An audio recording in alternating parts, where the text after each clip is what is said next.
um você vai ficar negócio doente. É um negócio um pouco... ele é sensível demais. Sensível demais. Enfim, ele é um pouco sensível demais. Pausa dramática. O que foi isso? Fala galera, beleza? Eu sou Paulo Vaz. E eu sou o Lipe Paiga. E vocês estão no Inside Car. Se são novos no nosso canal, sejam muito bem-vindos, porque hoje a gente tem ele, o cara grandão da Jeep, Lipe. Pois é, o Commander Diesel na sua versão Limited, a partir de... Bora lá.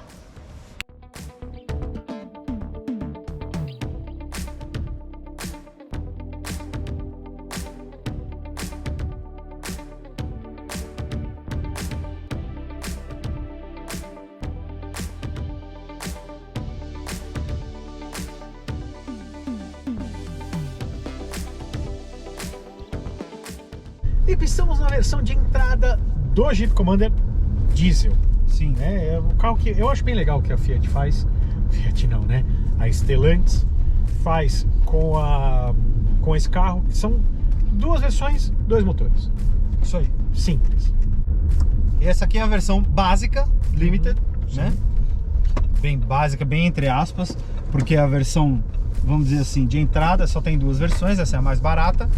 Só que é a mais barata com o motor diesel 2.0 Multijet, que tem tração nas quatro rodas. Tração nas quatro rodas. É um motor que tem 170 cavalos e 38,7 kgfm de torque. Exato, é um torque bem bom. Bom. Ele trabalha com câmbio de 9 marchas. Sim, aquele automático de 9 marchas, que é o clássico usado nos carros com tração nas quatro rodas. Sim. Então você basicamente usa de segunda a nona marcha. Isso. No dia a dia, depende da velocidade que você atingir. E a primeira marcha é usada como se fosse uma reduzida. Então quando você aperta aqui o botão 4x4 Low, ele entra essa primeira marcha como uma reduzida. Exatamente. Você conta ainda com alguns modos de condução, que seria o automático, Snow e Sand Mud, que seria para pista escorregadia, e para pista escorregadia não, né? Pista com neve e pista com lama ou areia, né? Que ele muda o tipo de tração que o carro usa. Ele faz 0 a 100 em 11,6 segundos, o que não é lá muito agradável. E esse carro não é tão mais pesado que o Compass, aí que tá. Apesar de ser um carro mais comprido e 7 lugares, ser uma versão 7 lugares do Compass, ele é um carro que pesa basicamente a mesma coisa que o Compass. A diferença é de 50 e 60 quilos. Não é relevante a diferença de peso para o que a gente sente de desempenho. E eu falei no vídeo do Compass que para 2022 eles colocaram o Arla, né? O Arla 32 como... Para quem não sabe, o Arla é tipo um aditivo. É uma ureia. É isso, que você para poluir menos. Isso, exatamente. E por causa da lei de poluição que entrou em vigor dia 1º de janeiro desse ano, agora 2022, então precisou fazer isso. O grande negócio é que eu acho que o desempenho desses motores a diesel do grupo Stellantis foi com essa mudança, sinceramente, porque eu acho que eles perderam muito desempenho e não necessariamente por causa do Arla, mas sim por causa da legislação. Não mudou nenhum dado técnico, mas eu sinto acelerando que não é a mesma coisa. Não parece ser a mesma coisa mesmo. A sensação que você tinha nesses carros, eu me lembro muito bem no Renegade, por exemplo. Sim. Você precisava, o carro crescia, o carro empurrava, você sentia a força do carro. E o Renegade também é um carro pesado, pesa mais de 1.700 kg, um 4x4 diesel. Então, assim, que o comportamento mudou. Minha mãe teve um, né? E eu falei isso no vídeo do Compass. O grande negócio, ele tá andando menos, o desempenho é mais fraco, você sente isso no pé. Em compensação, o carro ficou mais econômico. Aqui nós estamos agora dando essas aceleradas, ele estava 9.9 de média, só andando dentro de bairro, dentro da cidade aqui, e agora ele mudou para 9.8 por causa dessas esticadas aqui, então... Sim. A Stellantis fala que ele pode fazer até 10,7 km com litro de diesel na cidade e 12,9 na estrada. Pode ser, lembrando que a gente está com o ar-condicionado ligado o tempo inteirinho. pode ser que faça isso mesmo. Agora, é um carro que chama atenção, Lipe, pelo menos pra mim, o quanto, mesmo sendo uma versão de entrada, ele é completo. É um carro caro, né? É um carro Então caro. ele é um carro bem completo. Você vê que esses acabamentos de alcântara no painel e tal. Sim. A única coisa que eu não gosto, eu já tinha falado antes e falei inclusive no próprio Compass, é esse acabamento aqui em rose gold, né? Que é como se fosse um ouro...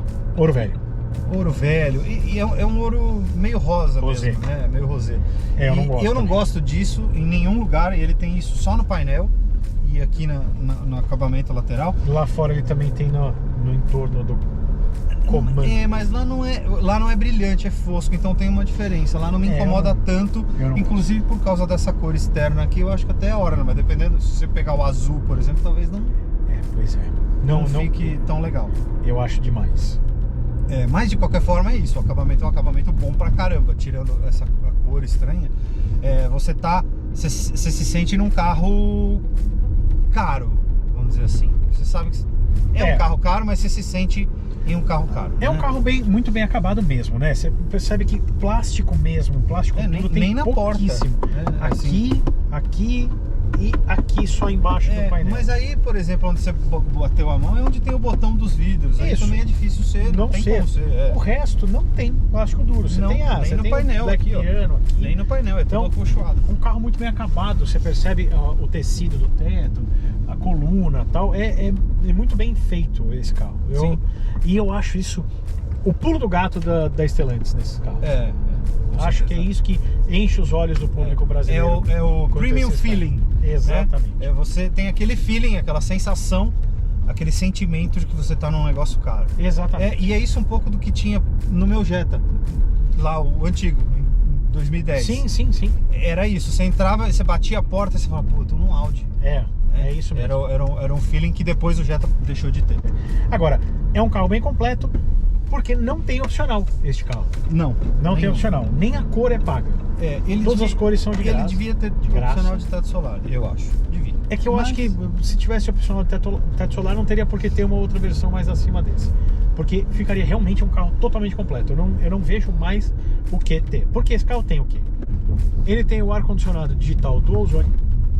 Sim, tem essa tela de multimídia nova, que é bem legal. Com pareamento de Apple CarPlay e Android Auto wireless, né? Sem fio. Então você pode carregar o seu celular ou conectar o seu celular tem uma porta USB e uma USB-C aqui na frente, embaixo do painel, mas você também tem o carregamento sem fio. Isso, ali o carregamento por indução aqui logo embaixo dessas duas portinhas. Sim, e tem também a tela, né? O painelzão digital aqui com várias configurações bonitas. Essa aqui pra mim que você deixou é a pior de todas. Pra variar, a gente não concorda, né, Lipe? Tem umas tão bonitas. Tem. Tudo bem, mas você pode ter alguns layouts diferentes nessa tela digital. Tem. Você tem o keyless. O retrovisor fotocrômico. E o keyless. Keyless. Você tem o acendimento automático dos faróis, que são full LED. Farol full LED, muito bem. Você tem o acionamento também automático dos limpadores de para-brisa. E você tem aquelas funções, né, que você pode assinar o aplicativo lá, você assina um chip da Claro lá por mês, tem um esquema lá da Jeep, que você pode usar um monte de coisa por aplicativo, inclusive ligar o carro pelo aplicativo, tal, tem umas coisas bem legais, funcionalidades com Alexa, se você tem Alexa em casa, dá pra você mexer em um monte de coisa que é bem interessante. Isso eu acho uma baita de uma sacada, de verdade. Eu já falei isso lá atrás no outro Commander, mas eu vou falar de novo. Eu acho uma baita de uma sacada, porque isso, logo mais nós teremos uma conexão 5G de verdade no Brasil, e aí a coisa começa a ficar interessante, porque você começa a controlar certas coisas, ou nem só controlar, mas sim você começa a conectar coisas que não estavam conectadas antes. Então, por exemplo, hoje, se você tem a Alexa na sua casa, você tem algum tipo de automação da Alexa na sua casa, você pode acionar pelo carro. Então, por exemplo, na minha casa, eu tenho todas as lâmpadas de casa estão conectadas na Alexa. Você pode acender a luz. Então eu posso mandar acender a luz de casa, eu posso mandar ligar o ar-condicionado, se ele estiver conectado na Alexa. Tipo, você tá chegando em casa, tá aquele calorão, você já manda a Alexa ligar o ar-condicionado. E você chega em casa e tá tudo certinho. Cara, isso é muito legal e isso, é claro, é um começo que vai se expandir muito, demais. Eu acho bem legal isso que a Stellantis colocou nesse carro. E o porta-malas tem a abertura elétrica com aquela passadinha clássica de pé para abrir, para fechar, e ainda tem o botãozinho aqui no teto e o botão na lateral lá atrás para fechar. Na lateral. Isso é fantástico. Isso Alguém é realmente... avise as marcas europeias que você não precisa botar o botão lá em cima na tampa.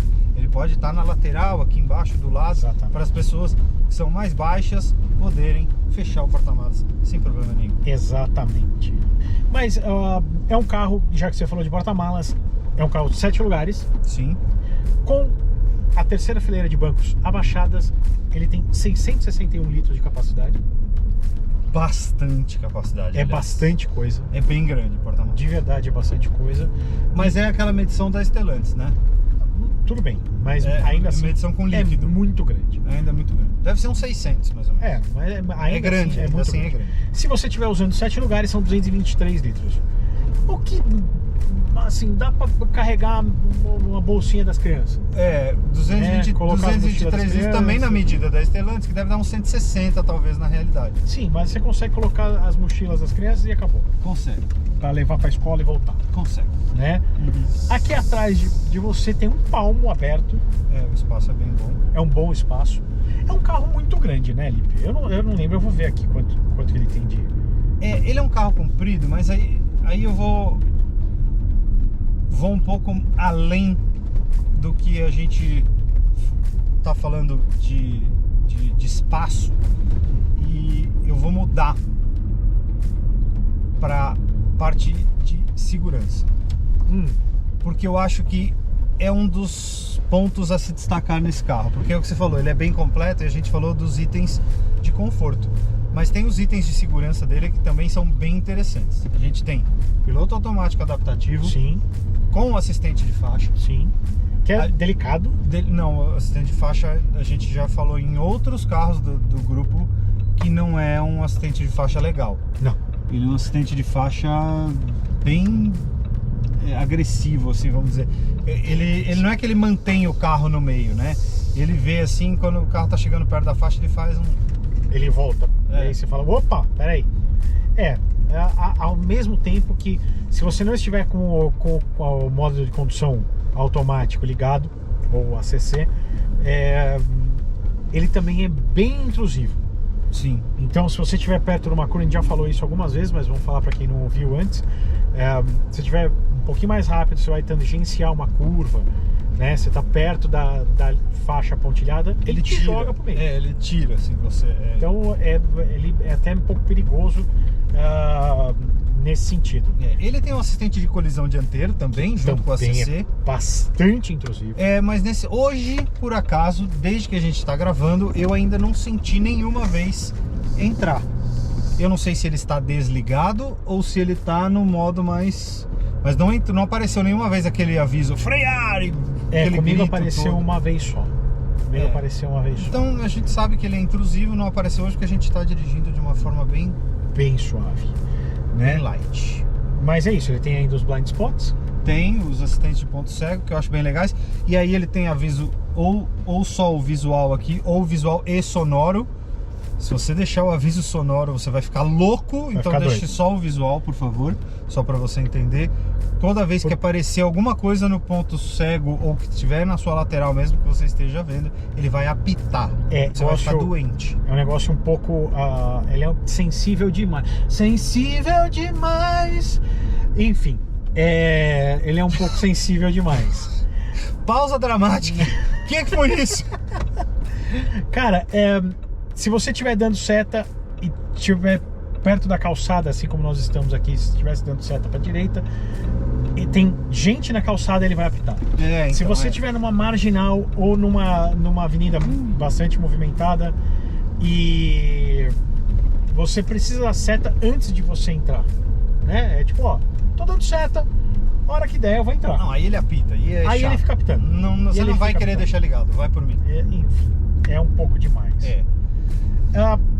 Então esses equipamentos de tecnologia eu acho que são muito legais, inclusive vários airbags que fazem parte também da tecnologia mais segurança. Então eu acho que esse carro está bem de acordo com a modernidade e com o preço dele. Então vamos falar do rodar. O que você achou do rodar, Paulo Vaz? Cara, Lipe, eu não me lembrava como se comportava o outro Commander que a gente pegou, que era o 1.3, né? Tração só em duas rodas. O que me chamou a atenção logo de cara aqui é que parece que essa suspensão tem uma calibragem diferente. Não parece. Tem. Muito mais suave o rodar deste carro do que daquele lá. Não é só mais suave, ele é mais suave e mais você sente o carro muito mais na mão, muito mais no chão. É engraçado porque um carro desse tamanho, né? O outro que a gente andou, eu tive uma impressão, apesar do tamanho dele, que a traseira dava uma reboladinha, sabe? Andando. Sim. Que nem quando você anda com um Wagon. As Wagons têm um tipo de comportamento assim parecido. Principalmente antigamente, quem teve Paraty, Quantum, Royale, quem teve esses carros na época, lembra que o carro dava uma balançada lateral, assim. E era normal, até Palio Weekend fazia isso um pouco. Mas, agora, esse carro, e muito por causa, com certeza, da tração nas quatro rodas, tem uma calibragem bem diferente de suspensão e ele não tem essa sensação. Você está dirigindo um carro normal, um SUV, é como se eu estivesse dirigindo o Compass 4x4. Sim. O carro está bem no chão, bem diferente do 1.3. Quase 4,80 metros que esse carro tem. Coisa pra caramba. É muita coisa. Eu achei ele um rodar muito suave mesmo. Você passa em buraco, o carro balança pouquíssimo e assimila muito tem um pneu alto também, né? Pode ser. Esse carro apesar de ele ter rodas aro 18, que são grandes. São grandes Pro carro. Mas o carro é bem grande. Então ele tem esses pneus mais bolachões. Então adorei o rodar desse carro. Eu gostei também. E apesar de todo o tamanho que ele também é um carro bem largo. Mas ele não passa a sensação de ser um trambolhão dirigindo.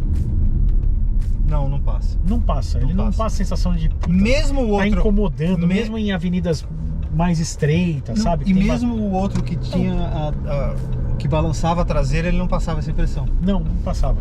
Não passava mesmo. Cara, eu gostei bastante de andar neste carro. Lipe, esse carro custa R$287 mil. Hoje eu adoro quando a gente fala preço e a gente tá com uma frente boa de vídeos, então esse vídeo deve ir mais pra frente, mas nós estamos hoje, dia 20 de maio, gravando esse vídeo. Então esse carro hoje custa isso, e eu quero ver os comentários de vocês que vão assistir esse vídeo bem depois, e tô falando depois, mesmo bem depois que ele for publicado, dizendo: eu vim do futuro para dizer que esse carro hoje custa tanto. Porque eu juro por Deus, eu adoro esses comentários, não é sacanagem. São legais, eu acho legal demais, porque a gente consegue ter uma noção de quanto vai subindo o preço do carro, cara. É verdade. E vai subindo bem. E nos últimos 2 anos, meu Deus do céu, como subiu. R$287 mil. Não, como eu disse, não tem opcional, ou seja, esse é o preço dele, acabou. Sensacional. Pelo site da Fiat, da Jeep, né? A gente sabe que a Stellantis tem costume de negociar bem. Sim. Inclusive se for produtor rural. Isso, mas se tiver CNPJ. Exato, se tiver uma MEI, você já tem desconto e tal. Mas enfim, vamos pelo preço que está no site. 287 mil. Sim. Paulo, acho que ele começa a ter alguns concorrentes que são muito fortes. Eu preciso de um carro 4x4 diesel. Tá bom, não vou discutir. Não tem discussão. Não tem discussão. Eu não preciso de um carro 4x4 diesel, eu preciso de um carro 7 lugares. 7 lugares. Você já começa a ter concorrentes fortes. Sim, você tem o Gran Santa Fe. Você tem o Mercedes GLB, que aí esse eu acho que é o... Porque ele custa 13 mil a mais do que... Não, 13 não. 20 mil a mais do que esse carro aqui. Mas você tá de Mercedes-Benz. tudo que tem nesse carro tem na Mercedes. É um carro menor do que esse. É. Para andar na cidade pode ser melhor. Isso. Mas tudo que tem lá no Mercedes funciona melhor do que nesse carro. É. O ponto cego, o multimídia, o volante, o piloto automático adaptativo, o sensor de faixa. É difícil de falar, não, eu vou comprar um Jeep ao invés do Mercedes. É muito difícil. São 20 mil de diferença, tá? Mas então nós estamos tudo falando bem, de menos de isso 10% de diferença de É preço. isso. Tá falando nem 15% de diferença de preço. Não, é menos de 10, né? Não. É menos de 10%. Menos de 10%. É verdade, menos de 10%. Nós estamos falando de 7,8, alguma coisa assim, por cento. Nessa Diferença. faixa é quase nada. É aceitável essa diferença. É muito difícil. E agora eu vou um pouquinho mais longe. E vou provocar. Vamos provocar. Será que a Volkswagen tirou o Tiguan R-Line de linha cedo demais? Cara, o cara que precisa de um carro desse tamanho, precisa de um carro 7 lugares, mas ainda é um cara que gosta de dirigir, o carro dele era o Tiguan. E é por isso que tem tanto Tiguan R-Line na rua. Não vem me dizer que o Tiguan não vendeu. O Tiguan vendeu demais. Eu vejo Tiguan R-Line na rua a rodo. A rodo. Muito mais até do que os outros concorrentes dele. Hoje eu tenho visto muito Commander, mas não tem mais Tiguan.